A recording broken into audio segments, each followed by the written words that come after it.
Baik, Bapak Ibu sekalian, kita lanjut ya. Sesuai yang tadi kita setujui bahwa apa yang di langit dan bumi semua adalah milik Allah. Lalu Allah berfirman dengan janjinya bahwa hanya Allah yang mampu menyelesaikan permasalahan. Tapi Allah memberikan syarat kepada kita. Sekarang kita akan fokus bagaimana memenuhi syarat agar dalam proses perjalanan ujian hidup itu Allah memberikan pertolongan kepada kita, ya. Syarat yang ketiga adalah ternyata kalau ibu tanya, Ustadz, kalau ujian kesabaran misalnya kemiskinan, penderitaan, orang kan cenderung untuk bertobat ya. Tapi kalau ujian kesenangan kan banyak orang yang meleset, bahkan sering tergelincir. Dan memang Allah sudah menyampaikan Bu di Al-Quran. Biasanya kalau Allah melapangkan rezeki seorang makhluk, dari kalau tidak dia kuat dengan keimanannya, biasanya dia akan terpeleset. Di mana surat 42 ayat 27. Ya, surat 42 ayat 27 bahwa ketika Allah memberikan kenikmatan, itu banyak yang gagal. Contoh Korun, Namrud, Firaun. Kan itu kan gagal semua itu. Surat 42 Asyura ayat 27. Ya, ketika Allah memberikan suatu kenikmatan, biasanya orang sering terpeleset di sini. Silakan Mani. Dan sekiranya Allah melapangkan rezeki kepada hamba-hambanya, niscaya mereka akan berbuat melampaui batas. Ini rumusnya. Manusia itu kalau diberikan kelapangan rezeki, ya, dengan kondisi mental yang tidak siap, biasanya ujung-ujungnya orang akan melampaui batas. Berarti celaka atau selamat? Celaka. Contoh aja lah. Misalnya kalau suami banyak uang, dia ngapain?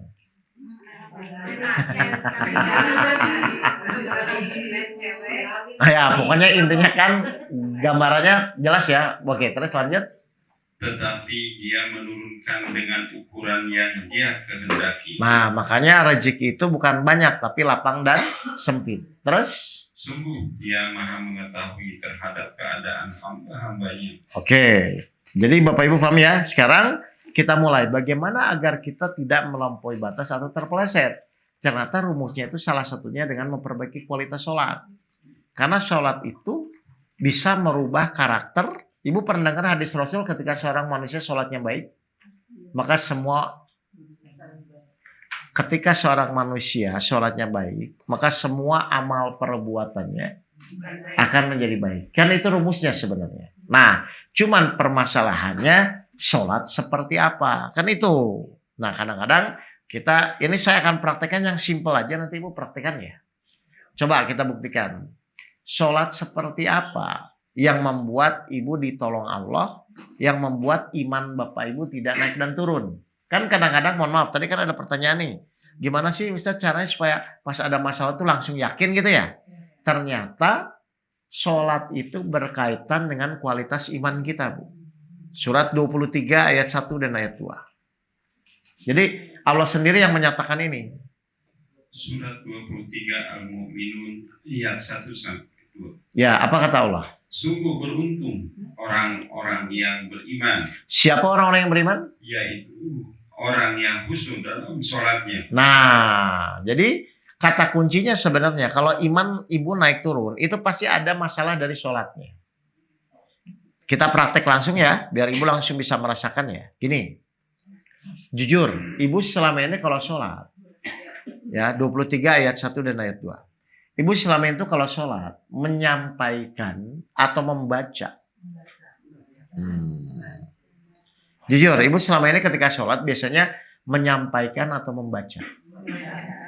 Padahal coba tanya ke hati masing-masing ya. Ibu tuh artinya sholat tuh menyampaikan atau membaca. Kan sholat itu kan menghadap kepada Allah. Masa Ibu sholat menghadap kepada Allah, Ibu cuma baca. Yang namanya menghadap itu pasti kita ingin menyampaikan sesuatu kan. Bisa pujian, bisa pernyataan, bisa doa. Nah, kalau Ibu selama ini bertahun-tahun hidup sholat membaca, terus bagaimana iman Ibu bisa naik? Bagaimana Ibu bisa khusyuk? Karena kata kuncinya, sholat itu harusnya definisinya menyampaikan, menghadap kepada Allah, lalu menyampaikan bacaan sholat. Di situ ada pernyataan, pujian, dan doa. sesuai syarat dan rukunnya sholat. Jadi kita akan praktek sekarang. Supaya apa? Supaya ibu sholat benar-benar satu menjadi penolong. Yang kedua mengontrol keimanan kita. Yang ketiga biar tidak terpeleset ketika ibu diberikan nikmat. Kan gitu aja sebenarnya. Jadi sebenarnya Bu, masalah-masalah yang selama ini ibu hadapi, itu kok bisa kok terselesaikan dengan sholat yang benar kok gitu loh Bu. Cuman saya takutnya selama ini ibu sholatnya cuma membaca. Padahal yang benar itu menyampaikan.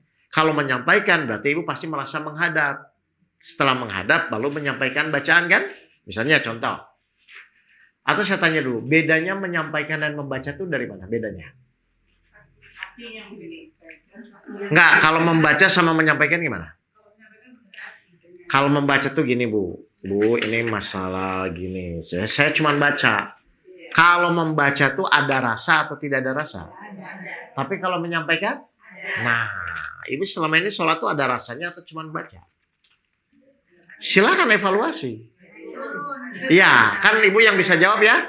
Nah, harusnya mulai saat ini karena ibu ingin ditolong Allah dan syarat Allah menolong itu adalah memperbaiki sholat. Mulai sekarang ibu harus belajar sholat itu menyampaikan. Contoh, yang namanya menyampaikan itu tahu dulu baru disampaikan. Atau disampaikan dulu baru tahu? Oke, sekarang ibu tolong jawab ya. Saya akan ngomong, ibu langsung jawab otomatis ya. Nggak usah mikir ya. Assalamualaikum. Ibu perlu mengartikan nggak? Kenapa? Nah, sama. Sholat pun harusnya begitu. Ketika ibu duduk pas at-tahiyat, ibu kan mengatakan mau menyampaikan apa sama Allah? Enggak, itu kan bacanya. Tapi pas ibu at-tahiyat tuh ibu menyampaikan apa? Hah? Waduh.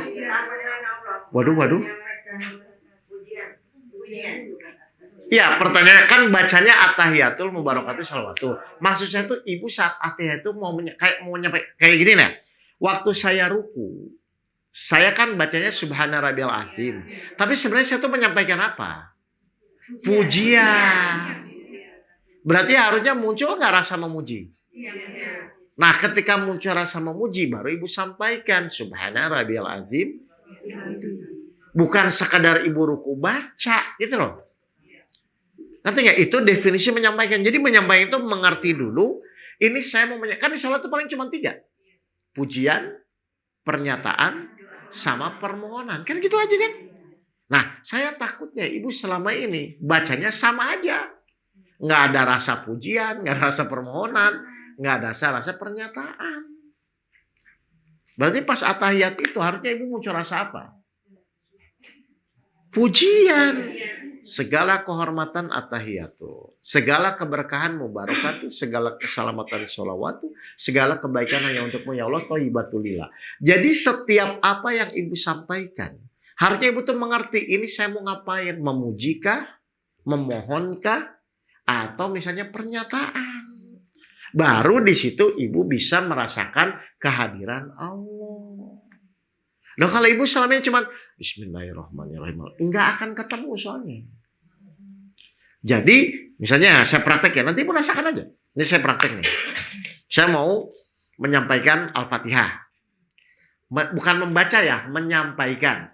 Berarti sebelum saya baca ayat 1 sampai 7, saya tuh mengerti ini saya mau ngapain di Al-Fatihah. Allahu Akbar. Nih. Oh saya mau memuji Allah. Baru saya bacanya Bismillahirrahmanirrahim. Tapi dengan muncul rasa memuji. Ngerti gak ini maksud saya? Berarti yang penting tuh menyampaikannya, rasanya atau bacaannya? Rasanya. Ibu selama ini fokus di bacaan atau di rasa? Tapi kalau ada perasaan kita kayak mau memohon kan di hidup ini. Iya. Nah itu kan kepentingan ibu, kepentingan Allah. Nah kan kita ini sholat kan, ini saya menghadap tuh ada kepentingan sama Allah. Masa tiap ujungnya sudut terakhir aja? Ngerti nggak ya Bu ya maksudnya? Jadi sebenarnya simpel Bu. Pokoknya kalau ibu sekarang tanda kutip ya, saya gini, ibu jauh dekat sama Allah itu tergantung apa? Rasa. Loh, ibu jauh dekat itu kan rasa. Bagaimana ibu bisa dekat sama Allah kalau sholat selama ini nggak ada rasanya? Bedanya robot sama manusia apa? Hah? Kalau robot nggak ada rasa. Kalau manusia? Terus ibu selama ini sholat robot atau manusia? Paham nggak ini ibu? Oke, perhatikan dulu saya. Nanti kita praktekkan. Al-Fatihah tahulah, saya bilang artinya ibu. Al-Fatihah aja, saya minta Al-Fatihah. Al-Fatihah kan tahu ya? Ini saya mau praktek ya. Ini saya mau bekerja. Allahu Akbar. Berarti pas saya tadi bilang pas Allahu Akbar kan saya muji Allah ya? Oke. Berarti sebelum saya ngomong ayat, berarti saya ngerti. Ini saya mau muji Allah. Tapi nggak usah disebutkan dalam hati aja ya. Berarti munculkan dulu saya mau muji, baru Bismillah. Dengarkan ya telinganya ya. Ibu fokus dengerin telinganya ya. Bismillahirrahmanirrahim. Berhenti. Yalah ayat yang kedua saya mau ngapain lagi? Memuji lagi. Masih kan cuma 3 ini. Saya muji lagi. Munculkan rasa Alhamdulillahirabbil alamin. Jadi setiap apa yang dibaca itu diawali dari rasanya dulu. Oke, terus ayat yang kelima saya mau ngapain ini? Pernyataan. Iya, karena wudu. Nah, itu kan pernyataan. Hanya kepada Engkau aku menyembah dan hanya kepada Engkau aku mohon. Kan itu harus rasa pernyataan dulu. Ayat yang ke-6 saya mau ngapain? Mau ngapain? Berdoa. Munculkan rasa memohon dulu. Tenang, saya memohon sama Allah baru ihdinas siratal. Itu maksudnya, Bu. Loh, jadi selama ini Ibu sholat? Makanya. Nah, kan Ibu ini menghadap Allah ini. Nanti gak akan kerasa. Loh, Rasul itu sampai kaki bengkak-bengkak. Itu tuh harusnya lama atau sebentar. Tapi kenapa Rasul tetap menikmati? Rasa, Bu. Loh, karena Ibu sama Allah itu akan jauh dekat kan dari rasa kita. Nah, di dalam sholat itu harusnya Ibu latih. Wah, ini kayaknya dari mata-matanya nggak pakai rasa semua ini. Loh, gimana Ibu kalau nggak ada rasa sayang sama suami? Sekarang Ibu sholat rasa sayang sama Allah nanti beda, Bu. Udah nggak akan mikir lama sebentar, udah nggak akan mikir itu. Yang ada Ibu benar-benar merasa, iya ya saya mau lari kemana gitu loh. Oke, kita praktekkan nih. Ibu perhatikan dulu saya. Nih, pokoknya nanti Ibu Allahu Akbar, telinganya fokus mendengarkan bacanya. Tapi munculkan dulu dalam pikiran, saya mau memuji. Baru Bismillahirrahmanirrahim. Dengarkan. Oke. Satu aja dulu siap ya? Baik, praktek dulu ya. Satu, Bu. Dengarkan ya. Praktek maksudnya Ibu siap mau doa, tapi munculkan rasa dulu ya. Ini saya mau muji. Satu aja, satu ayat dulu, jangan banyak-banyak. Tapi didengarkan, dengar rasa memuji ya. Ibu tahu ya, rasa ini saya mau muji nih. Baru pas saya keluar Bismillahirrahmanirrahim. Benar-benar dari sapi saya muji Allah gitu loh, Bu. Oke ya, siap satu ya. Siap. Jangan dulu ngomong tapi munculkan rasa, baru Ibu sampaikan dengan penuh pujian. Siap ya? Matanya melihat titik sujud. 1, 2, 3. Silakan. Tenang, munculkan dulu rasa, baru sampaikan.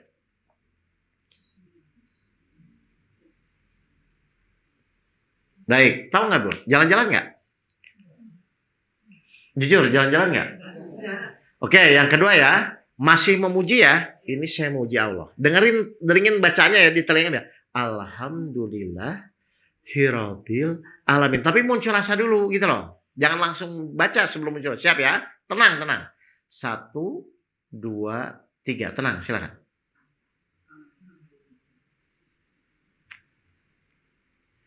Jalan-jalan nggak? Tuh itu maksudnya. Belum, nanti saya kasih tahu. Ini pelan-pelan. Kan saya mau merubah kebiasaan. Lah kan Ibu nggak pernah kayak gini masalahnya. Dan kenapa langsung fokus? Karena kebiasaan Ibu saya rubah gitu loh.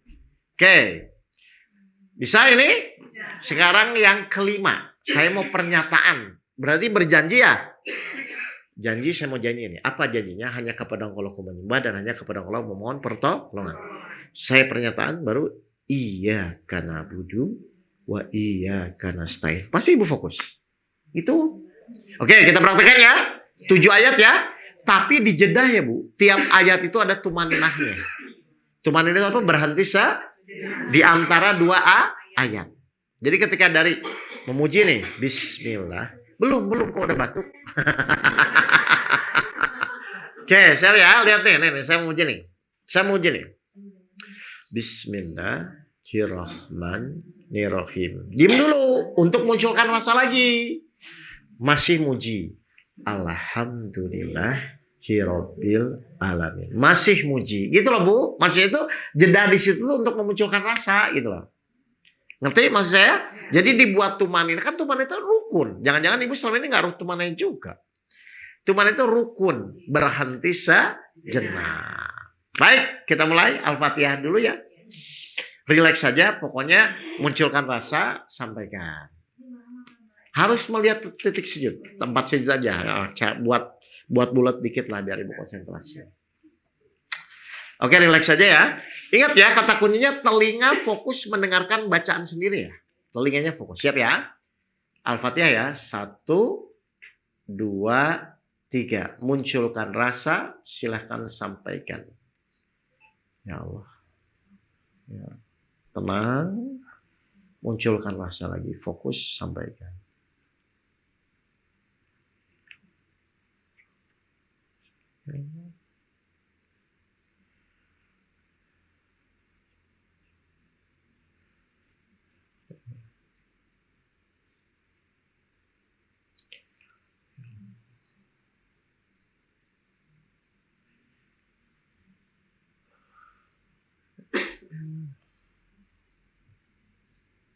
Tenang, sampaikan lagi.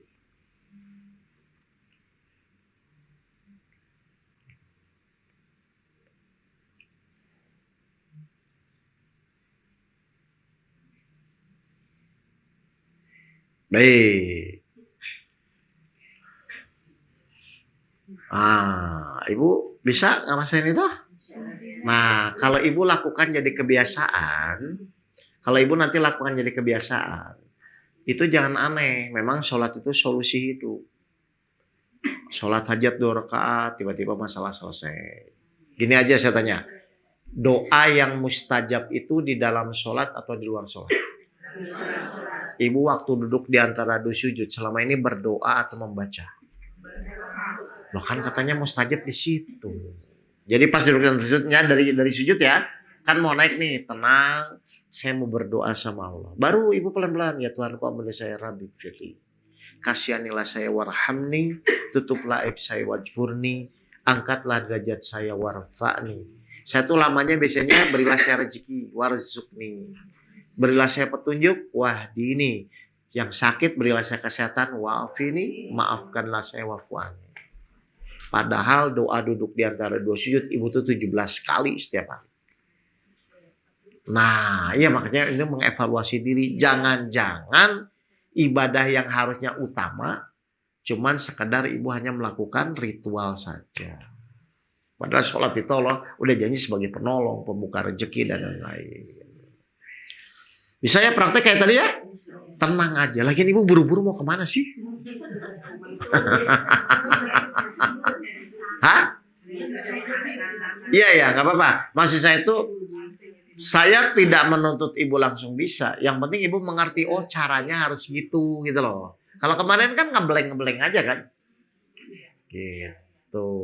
Sekarang kan ibu ngerti nih, oh harusnya saya tuh kalau memang pengen sholatnya baik, pengen iman saya stabil, itu perbaiki dari rasa sholat itu. Gitu ya ibu ya. Kan simpel kan metodenya, nggak susah-susah juga. Bisa kan? Bisa lah ibu. Luar biasa. Ada pertanyaan nggak ini? Ini berarti tinggal perlu latihannya, kebiasaan. Mungkin sementara ibu sholatnya yang sendiri dulu, yang tahajud, duha. Kalau berjamaah kan masih campur imam, soalnya bingung. Tapi kalau sendiri kan bebas, ibu yang ngatur waktunya. Supaya ruhnya benar-benar nanti merasa menghadap kepada Allah. Saya tanya, sebelum kita lahir ruh kita tuh sudah kenal Allah nggak? Sudah, perjanjian sebelum lahir sudah. Siapa Tuhanmu? Engkau ya Allah, kan di surat 7 172 tuh gitu.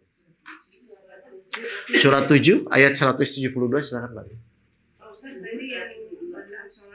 Ah, sama merasakan itu sama dengan juga kita mengartikan di sini. Jangan. Oh, beda. Menyampaikan dan mengartikan. Kalau menyampaikan itu sebelum disampaikan kita tahu. Kalau mengartikan disampaikan dulu baru ngartiin gitu loh Bu. Awas beda ya. Makanya kan munculnya rasa bukan mengartikan. Jadi selama ini kan kita nggak baca ini baca. Nggak kayak saya jawab Assalamualaikum, Ibu jawab Waalaikumsalam, perlu mengartikan nggak? Enggak. Nah itu kayak gitu. Kan coba Assalamualaikum, Ibu jawab apa? Perlu mengartikan nggak? Kan enggak. Nah iya harusnya sholat itu begitu. Jadi pas Ibu bilang Rabbik Firli, Ibu tuh udah ngerti gitu loh. Kan muncul rasa dulu.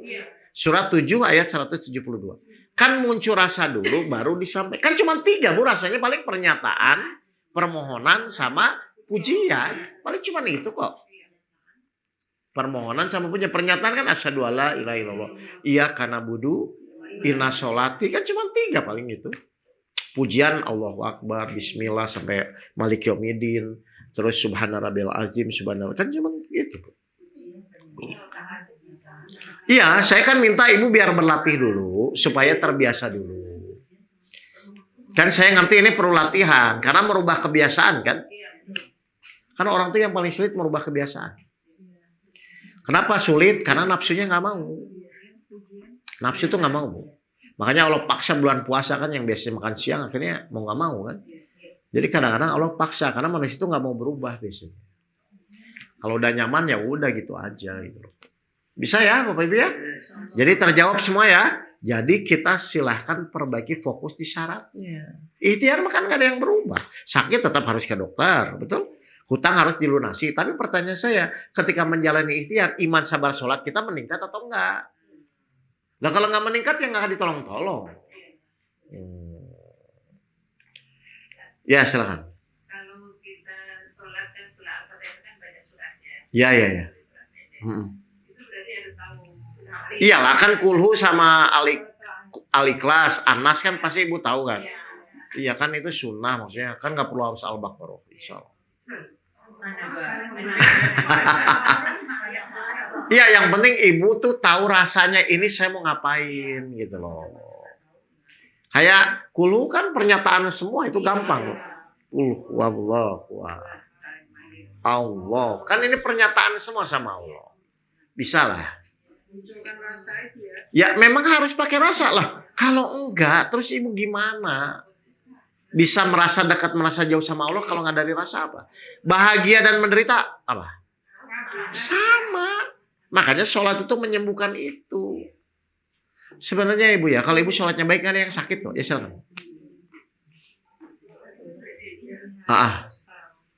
Jadi yang favorit membaca surat itu jadi Al-Fatihah. kulhuwallah. Nggak apa-apa. Karena kita merasa banget gitu Iya. bahwa itu surat paling agung. Iya, nggak apa-apa. Yang bisa kita sampaikan itu. Nggak apa-apa, pokoknya tiap orang ada yang Ar-Rahman, ada yang Al-Waqi. Itu nggak masalah. Maksud saya itu silahkan Ibu sekarang tetap membaca, cuman diawali dari rasa. Ini saya baca tuh kan kalau nggak ada rasanya mau apa? Selama ini kan kalau kita musuh, ya kadang-kadang musuh kan, kita kayak berjumpa sama Allah gitu. Enggak, nanti itu Allah yang proses Bu. Pokoknya tugas Ibu mau perbaiki bahwa ketika Ibu mau menyampaikan sesuatu, Ibu harus paham. Ini saya mau menyampaikan apa. Ustaz saya waktu itu khusyuk. Saya tanya, Ibu khusyuk itu mikirin masalah atau memang menyampaikan? Ya, tipis loh itu. Karena banyak orang bilang khusyuk, cuman bukan mikirin masalah khusyuk itu. Khusyuk itu menyampaikan, ini saya mau menghadap Allah, mau menyampaikan 3 ini, pujian, pernyataan, dan permohonan. Kalau gitu kita harus tahu yang mana pernyataan. Iya kan cuma 3 Bu. Coba di Al-Fatihah itu 3 tuh. 4 ayat pertama itu kan pujian. Ayat yang kelima pernyataan. Ayat ke-6 kan permohonan. Kan cuma itu aja. Kalau yang surat-surat lain juga kan Bukan mengartikannya, memahami. Memahami. Kayak saya sujud, ruku ya. Ruku itu apa sih? Saya itu kan memuji Allah yang maha agung. Tapi kunci yang penting itu rasa. Kan saya bilang, yang penting rasanya dulu, bukan bacaannya dulu. Ini saya muncul rasa memuji, baru saya sampaikan Subhana Rabbiyal Azim. Jadi nggak usah kata per kata, yang penting Bu paham saya itu memuji gitu loh. Bahan bacanya subhana rabbiyal azim wa bihamdihi. Jadi saya ulang, rasanya yang diolah. Biasa ya. Bukan bacaannya, rasanya. Bukan arti bacaan ya. Kalau itu mengartikan. Oh ya. Jadi kayak saya atahiyat. Atahiyat itu kan saya memuji Allah nih. Bahwa segala kehormatan buat Allah. Segala keberkahan buat Allah. Segala keselamatan buat Allah. Segala kebaikan untuk Allah. Terus, apanya? Iya baca aja ibu artinya. Ibu baca artinya dulu kan. Oh ini tuh artinya tuh saya pernyataan. Terus kan assalamualaikum ayuhan nabi wa rahmatullah. Itu kan saya menyampaikan salam kepada Nabi. Kan ibu ngerti gimana sih kalau nyampaikan salam? Tolong sampaikan salam saya. Kan ada rasanya. Terus sampaikan lagi salam saya kepada orang-orang yang soleh. Assalamualaikum warahmatullahi wabarakatuh. Bukan kata per katanya, tapi pas ibu punya ini tuh saya ngerti mau apa. Gitu. Satu kesatuan. Diawali mungkin ibu baca. Tapi intinya aja. Kayak sujud intinya apa sih? Memuji Allah yang maha tinggi kan? Bacanya silakan subhanarabbiyal a'la atau apa. Ngerti nggak intinya bu? Ya, tapi silahkan baca dulu biar ada filenya lah. Gitu. Insya Allah nggak sulit kok bu. Saya juga waktu itu diajarin guru saya juga nggak nyampe 2 hari 3 hari kan Al-Fatihah udah hafal, ruku sujud juga udah ngerti. Tinggal paling atahiyat sama surat pendek 2 atau 3. Oh ya.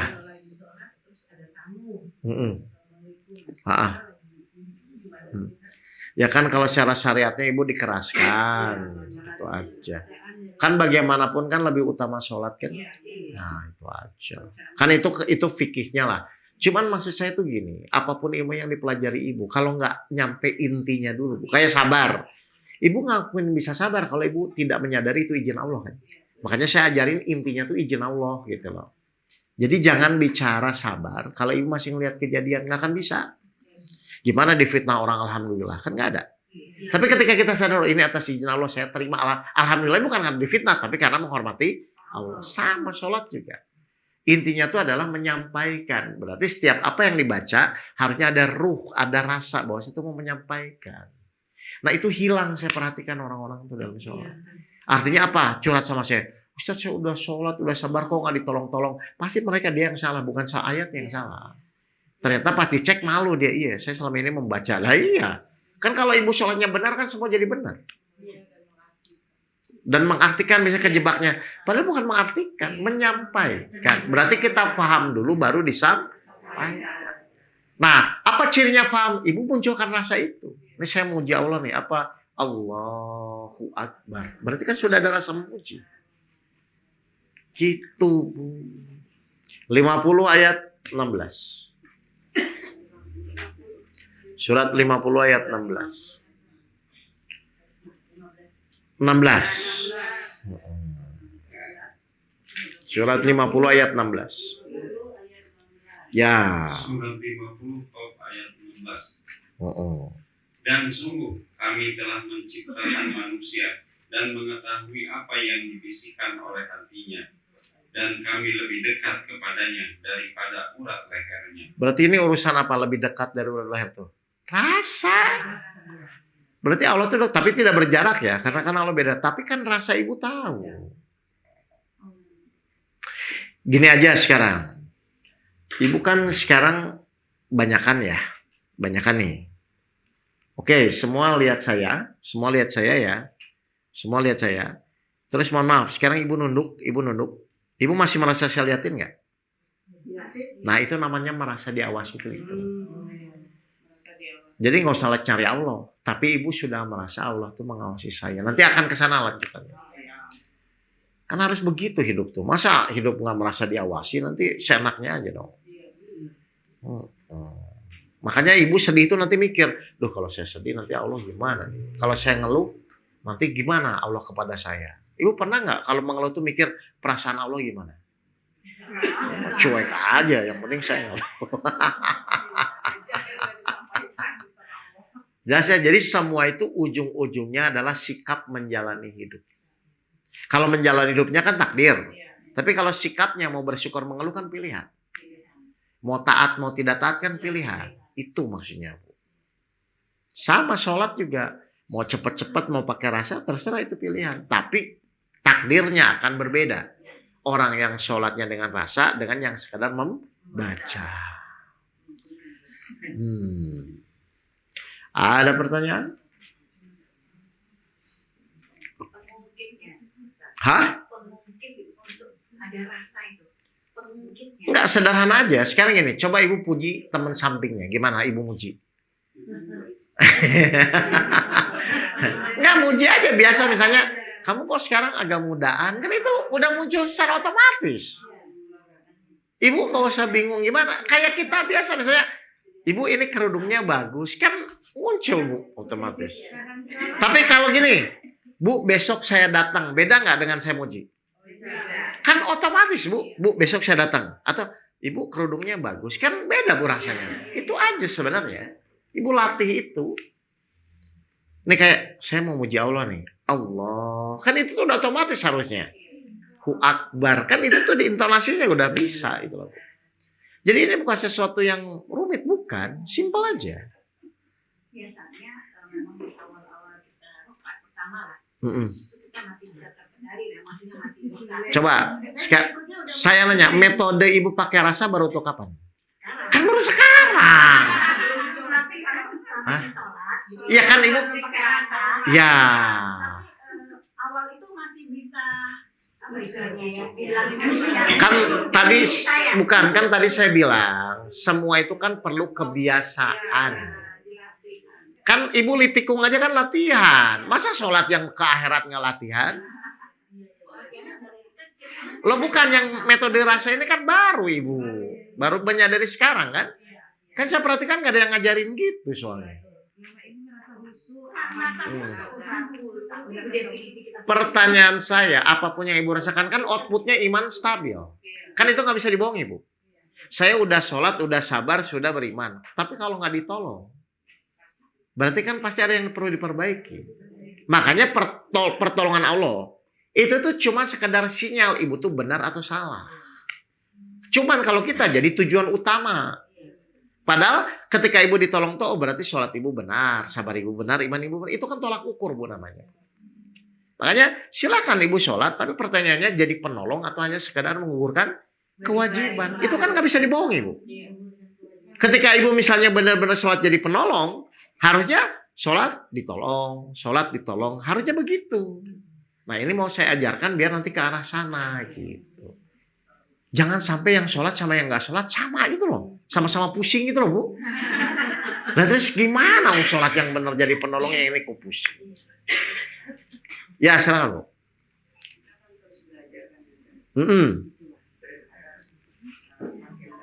Ya. Cuman kan sering kali kita tuh kok kayak udah khusyuk tapi tetap kayak mau cepetan. Enggak, pertanyaan saya. Oke. Kayak ada yang nunggu di setelah sholat tuh apa gitu loh itu. Loh, makanya saya bilang, ibu selama ini sholat itu gimana? Karena kalau nggak pakai rasa nggak akan bisa. Ini cuman merubah, ya kan sebenarnya yang berat itu kan merubah kebiasaan. Kenapa? Oh. Enggak, sebenarnya yang berat itu kan merubah kebiasaan. Maksud saya itu kan ini saya baru mengajarkan metodologinya. Ibu latihan dulu.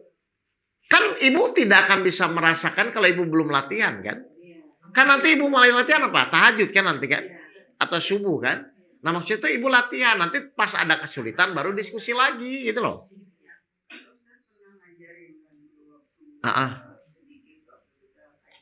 Ya tapi kan dijalani nggak? Maksudnya dengan rasa ini kan belum. Waktu saya ajarkan itu cuma mendengarkan aja kan. Makanya saya tambah dengan ini. Biar lebih meningkat gitu loh. Nanti ada lagi soalnya. Tapi saya tuh bertahap ngajarinya. Biar ibu semakin fokus gitu. Pokoknya gini lah bu. Ibu nggak usah dulu mikirin hasil. Latihan. Karena Allah itu akan menghargai proses bukan hasil. Misalnya saya belum bisa sabar. Tapi saya tetap latihan. Nah Allah tuh jihadnya di situ. Gitu. Paham nggak nih maksud saya ibu? Jadi sebenarnya Intinya bukan nanti hasilnya sesuai atau tidak. Ibu mulai melatih diri. Tahu hijrah kan? Hijrah itu apa ya, Bang? Pindah, melatih kebiasaan, merubah kebiasaan. Itu namanya hijrah. Nah, gitu. Jadi nggak usah terlalu dipikir nanti gimana. Pokoknya berlatih. Nggak mungkin ada 10 kalau tidak diawali langkah 1. 1, 2, 3 baru ke 10. Ini belum pergi udah mikirin pulang. Kan ini repot ini orang tuh. Pergi dulu. Setelah pergi dari sini nanti pulangnya gimana baru. Kalau udah nyampe ini pergi aja belum udah mikirin pulang. Paham, Ibu? Langkah demi langkah ya. Baik. Karena petunjuk itu langsung ke tujuan atau langkah demi langkah? Langkah demi langkah. Nah ini ya makanya saya kan bimbing. Oke, sekarang Ibu harus muncul rasa menghadap ya. Harus muncul rasa apa yang mau disampaikan. Itu latihan. Dan memang namanya merubah kebiasaan tergantung masing-masing. Ada yang kalau nekat, udah langsung gitu kan. Kalau kepepet biasanya itu cepat bu. Kayak saya dulu kan kepepet itu. Mau nggak mau akhirnya saya berubah gitu kan.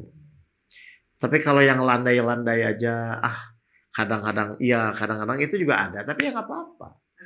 Yang penting Bapak Ibu tuh ngerti saya harus ke sana ujungnya. Daripada kemarin nggak ngerti, cuma sholat, tapi ternyata harus ada rasanya kan Ibu nggak paham itu. Jelas Ibu? Baik, kalau begitu kita masuk materi yang kedua.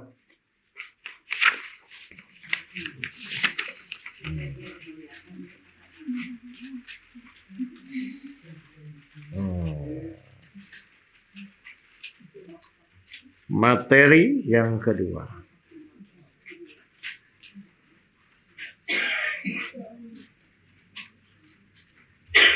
Baik, Ibu harus menyadari, Ibu mulai bangun tidur, sampai nanti tidur lagi, tiap hari akan menghadapi apa? Kejadian. Ibu harus sadari dulu ya, dan tolong dijawab, setiap kejadian yang menimpa kita, bisa ditolak atau tidak? Oke, tidak bisa ya? Kalau sesuatu yang tidak bisa ditolak, betul atau tidak itu namanya takdir. Jadi takdir itu definisinya adalah sesuatu yang kita tidak bisa tolak. Itu namanya takdir. Ibu tahu takdir itu nggak bisa ditolak? Saya ulang, Ibu tahu takdir itu nggak bisa ditolak? Berarti diyakini, dijalani, atau difikirkan? Benar. Benar ya? Kenapa harus diyakini dijalani? Percuma. Ibu mikir mau nolak pun kan nggak bisa. Makanya diyakini dan dijalani. Saya tanya, ujian itu takdir atau bukan? Ujian hidup? Kok ragu-ragu ini? Berarti dipikirkan atau diyakini dijalani? Sudah begitu belum? Iya, artinya tuh kan Ibu ngapain mikirin sesuatu yang jadi takdir Allah? Harusnya ketika Ibu diuji mendapatkan kejadian ya udah, yakini jalani udah, begitu aja takdir. Karena dari zaman dulu pun nggak ada orang yang pernah bisa menang lawan takdir Allah. Jadi pertanyaan saya, kalau nanti Ibu berhadapan dengan takdir Allah, udahlah, mendingan Ibu jalani aja. Dipikir dibuat stres juga nggak akan bisa kok. Kenapa? Takdir itu tidak bisa ditolak. Nggak bisa. Kalau Allah sudah berkehendak terhadap sesuatu, tidak ada seorang pun yang bisa menolak. Coba 10-107 yang tadi. 10-107 yang tadi. 10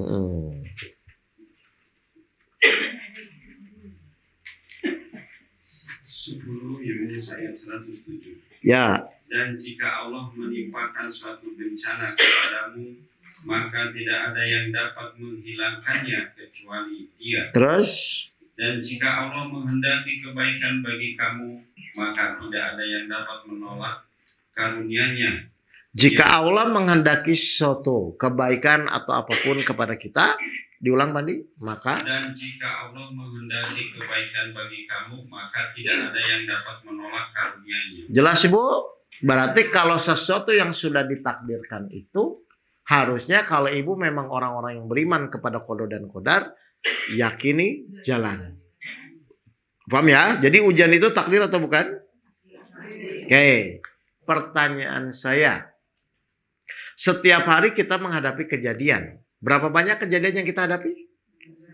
Itu lihat diagramnya itu. Nah, saya udah jebak nih, pasti nggak ngelihat petunjuk ini. Tuh, kejadian Ibu tiap hari itu cuma 2. Yang enak sama yang tidak enak. Kalau yang enak perlu kita omongin ya, nggak usah ngapain. Bukan masalah kan? Yang akan kita bahas yang tidak enak. Ternyata yang tidak enak pun ada 2. Ujian sama takdir sama pilihan. Ya kan? Kalau takdir masih dibicarakan ya. Gak usah. Kalau pilihan silahkan. Kayak tadi Ibu nagih ke orang. Niatnya mau ikhlas atau mau dia bayar? Ya kan itu pilihan. Nah, dua-duanya Allah silahkan. Tapi nanti Allah izinkan atau tidak. Gitu loh Bu. Ingat ya. Jadi saya akan bicara kejadian yang tidak enak saja. Yaitu apa? Ternyata ada yang memang suatu ketetapan atau kehendak. Ada yang memang kita diberikan wewenang untuk memilih. Mengeluh bersyukur. Takdir atau pilihan? Pilihan. Mengeluh boleh, bersyukur boleh. Beriman dan kafir? Nah, itu tahu. Tapi ujian hidup? Berarti ada pilihan nggak? Berarti pilihannya apa? Jalani. Kenapa masih dipikir-pikir? Tapi kan berat. Jalani emang gimana? Memang nggak dipikir-pikir. Nah, itu loh Bu. Kalau orang sudah menyadari qada dan qadar takdir Allah, apa sih yang perlu disesali? Yang udah takdir. Kan Ibu belajar rukun iman dari dulu kan? Rukun iman, rukun Islam kan mengerti ya? Cuman yang Ibu lupa, Bu guru gimana cara prakteknya? Harusnya tanya ke gurunya waktu SD itu.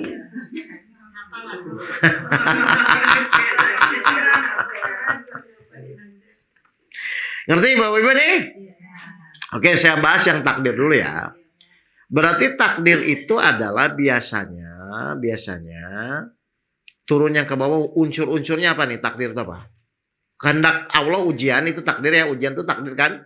Biasanya unsur-unsurnya, kalau Ibu harus cek ya, namanya takdir atau kehendak itu apa? Saatnya terserah kepada Allah. Jadi datangnya tuh suka-suka Allah gitu loh Bu. Tiba-tiba Ibu diuji sakit. Tiba-tiba misalnya Ibu difitnah orang, itu kan Ibu nggak prediksi. Kayaknya minggu depan saya mau difitnah, kan nggak begitu kan? Tiba-tiba aja dia nongol gitu loh. Nah, kalau sudah berhadapan dengan yang begitu, itu takdir nggak usah dibahas lagi. Tinggal Ibu mau terima atau tidak. Harusnya diterima nggak? Nah, ngapain ditolak-tolak? Juga nggak bisa ditolak. Diterimanya dengan ikhlas atau sakit hati? Masa orang menerima sakit hati? Orang menerima tuh pasti ikhlas. Suami takdir atau pilihan? Ya sudah diterima aja. Lo kan udah takdir.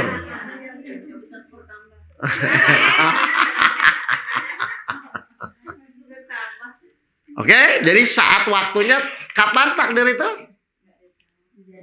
Terserah sama Allah. Mau diuji sakit, diuji anak, diuji hutang, kan itu terserah sama Allah. Gak usah lah Ibu ikut-ikutan, ngapain? Partisipasi nggak usah juga, Ibu jalani aja. Lah Ibu tuh kasih Ibu jalani kok, bukan partisipasi ikut-ikutan mikir. Kapan Allah nolong? Takdir atau pilihan? Kapan Allah nolong masalah kita? Takdir atau pilihan? Terserah Allah mau nolong kapan. Saya udah sholat, kenapa nggak ditolong-tolong? Lah Ibu tuh ngomong takdir apa? Ya terserah Allah lah kapan mau Allah nolong. Tugas Ibu kalau sudah takdir itu jalani gitu loh. Ibu perempuan sama laki-laki takdir atau pilihan? Nah itu kenapa Ibu nggak pernah protes kenapa saya jadi perempuan? Itulah maksudnya kalau takdir itu gitu Bu, nggak usah dibahas lagi lah, udah dijalani aja. Ya, jadi waktu lamanya ujian terserah siapa? Udah terserah Allah aja. Paham? Jenisnya ujian anak, suami, hutang, penyakit, jenisnya siapa yang ngatur? Ya udah. Ya Allah, kalau bisa anak saya jangan, yang sakit jangan anak saya saja. Kok ngatur-ngatur? Loh, kan Allah yang ngatur mau dikasih ujian ke siapa kek. Kadang-kadang orang tuh aneh, Bu, udah tuh takdir masih dibahas gitu, Bu. Kayak kenapa ya Allah ada siang dan malam? Ngapain lagi bahas siang dan malam? Nah itu ibu ketawa, kenapa ujian dibahas? Kan ujian takdir. Ayo, kenapa sih saya difitnah? Saya kan udah orang baik, kan takdir, mau apa sih? Aduh, jadi jangan buang-buang waktu terhadap sesuatu yang ditakdirkan, Bu. Sakit, kenapa engkau buat saya sakit? Lah, gimana? Kalau kayak gitu, Nabi Ayub dulu yang protes duluan harusnya. Iya. Terus yang nilai ibu lulus atau tidak siapa? Terus kenapa ibu merasa sudah? Saya kurang sabar apa lagi, Ustadz? Kok ibu yang nilai? Lo terserah Allah mau nilai ibu sabar atau tidak. Ibu tuh tugasnya jalani aja. Astagfirullah. Ngeyel takdir atau pilihan? Pilihan, awas kalau bilang takdir. Oke, ya. Ngerti Bu unsur-unsurnya ya? Jadi lama waktunya, jenis ujiannya mau apapun, sama pertolongan Allah itu terserah. Ya memang takdir mau gimana? Tuh. Kan kalau nggak dijelasin gini, Bu kadang-kadang nggak nyadar. Banyak loh Bu, saya jamaah itu saya perhatikan orang ribut masalah takdir Allah, ngapain diributin kan? Percuma. Ya? Paham? Lalu tanda-tandanya yang kiri itu, Ibu kan harus ngerti nih. Tanda-tanda yang takdir ya. Ternyata di luar dugaan, Bu. Ibu nggak bisa menduga kapan ujian datang kan? Benar nggak? Di luar perhitungan. Misalnya gini, Ibu udah buat planning nih. Udah rencana nih. Secara di atas kertas, 99% itu harusnya goal proyeknya. Tiba-tiba satu kesalahan titik gagal. Nah itu tuh takdir. Ibu udah datang berobat nih. Udah pokoknya dokternya udah oke gitu ya Bu ya. Pokoknya secara persentase 90%. Ada tuh jamaah saya tuh. Bayi tabung. Tapi ternyata padahal dia udah benar. Cancel, gagal. Ya berarti emang takdirnya. Tapi kan dia udah ikhtiar maksimal. Ibu harus terima itu soalnya. Ya. Ngerti ini Bu? Terus yang namanya ujian, takdir Allah ujian itu, kitanya udah benar. Kita udah sholat, udah sedekah, udah ngaji. Tapi kok terus dikasih masalah? Pasti itu untuk meningkatkan keimanan ibu. Ya. Atau ibu ingin naik kelas nggak ada ujian. Gimana caranya? Oke, ada pertanyaan Bu? Penyelesaian Bu? Untuk yang ujian ya. Jadi ujian itu takdir ya Bu ya. Berarti tugas kita apa? Terus jalani sampai kapan? Sampai Allah menentukan pertolongan. Berarti kan itu kembali kepada Allah. Jenis ujiannya? Terserah juga. Mau diuji apa kayak anak apa kan terserah ya. Tapi insya Allah sesuai nggak? Sesuai. Ya sudah kalau gitu masalahnya apa? Iya, ibu aja nyari-nyari masalah. Ya, pokoknya nggak apa-apa ya, udah ya. Ya, silakan. Kalau misalnya masalah itu tidak ada pada diri kita ya, misalnya kita gitu, dia belum ada keturunan. Oke. Ya, kita sudah menyadari bahwa itu terserah Allah. Ya. Allah nanti akan mengatur kapan. Artinya kalian siap apa enggak gitu. Ya. Tapi kita akan memberikan pelajaran seperti ini ke mereka itu kayak dia belum cukup nalarnya sampai setinggi kita yang udah belajar. Itu bagaimana? Sekarang saya tanya, tugas kita tuh menyampaikan atau memikirkan efeknya. Ketika ibu ikhlas menyampaikan karena Allah, nanti Allah yang buat dia mengerti atau tidak, bukan kita. Jadi ingat ya, tugas kita tuh hanya menyampaikan. Seperti Nabi Nuh ngomong ke Kan'an, Nabi Ibrahim ngomong ke bapaknya. Kan cuman menyampaikan. Jadi diluruskan niat kita. Kan ringan Bu, cuman menyampaikan. Dan menurut saya sih, kalau ibu bilang takdir Allah, hati nuraninya pasti bilang iya kok. Tapi kita wajib tetap ikhtiar. Ini ada cerita ya, saya tuh waktu di Semarang kalau nggak salah. Ada yang udah bayi tabung 2 kali. Gagal terus Bu. Padahal yang bayi tabung kedua tuh dia udah merasa dokternya udah profesional. Dan kemungkinan untuk hamil tuh 80%. Nah, tapi gagal kan? Saya cuma nanya satu. Ibu niat bayi tabung tuh menjalankan perintah Allah atau supaya punya anak? Allah nggak senang dilangkahi. Harusnya ibu niat bayi tabung tuh hanya menjalankan perintah. Sehingga sikap memohon pertolongannya itu lebih tinggi. Akhirnya rubah sikapnya yang ketiga punya. Loh kan masa ibu pede dengan ibu bisa kan nggak bisa. Karena segala sesuatu itu adalah tetap lewat izin Allah kan. Jadi ingat apapun yang dilakukan tolong niatnya jangan hasil. Nanti Allah nggak suka. Seakan-akan ibu bisa menentukan gitu. Padahal tugas kita tuh menerima hasil atau menentukan hasil. Kalau memang ibu tahu tugas ibu menerima hasil harusnya ada nggak orang kecewa? Ibu masih ada kecewa nggak? Ah berarti pasti menentukan. Paham ibu? Ya, jadi fokus terhadap perubahan diri saja. Ternyata tugas kita hanya menyampaikan. Paham ini Bu? Silakan. Baik, kita masuk ke yang pilihan.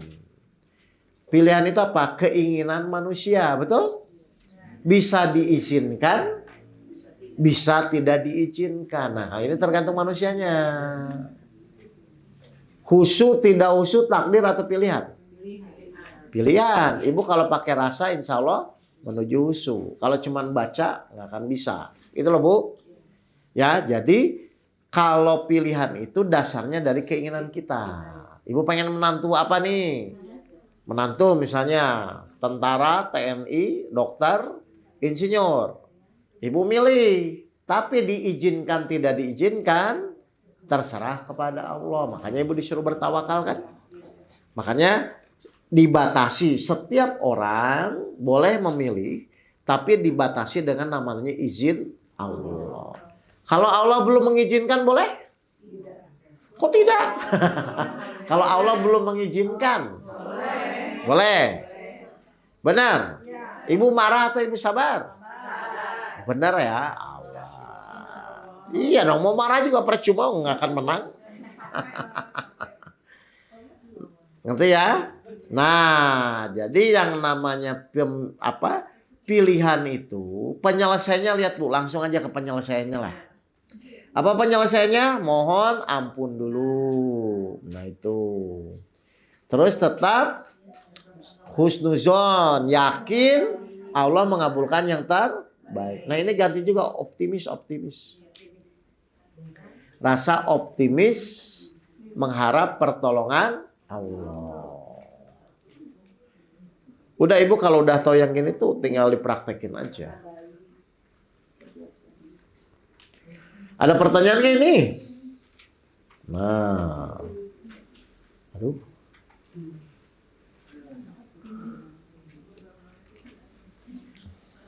Ya. Gimana? Sholat hajat itu kan ibu punya keinginan. Betul? Silahkan. Tapi ibu sadar bahwa saya hanya memohon dan berdoa. Keputusannya Allah izinkan atau tidak. Gitu aja sih Bu sebenarnya. Jadi sebenarnya Bu ya, kalau hidup ikuti aturan aja, beres kok Bu. Maksudnya nggak usah terlalu kreatif gitu loh Bu. Kalau untuk kalau ini nggak usah, tapi kalau yang lain pekerjaan ibu masak terserah lah mau inovasi apa gitu loh.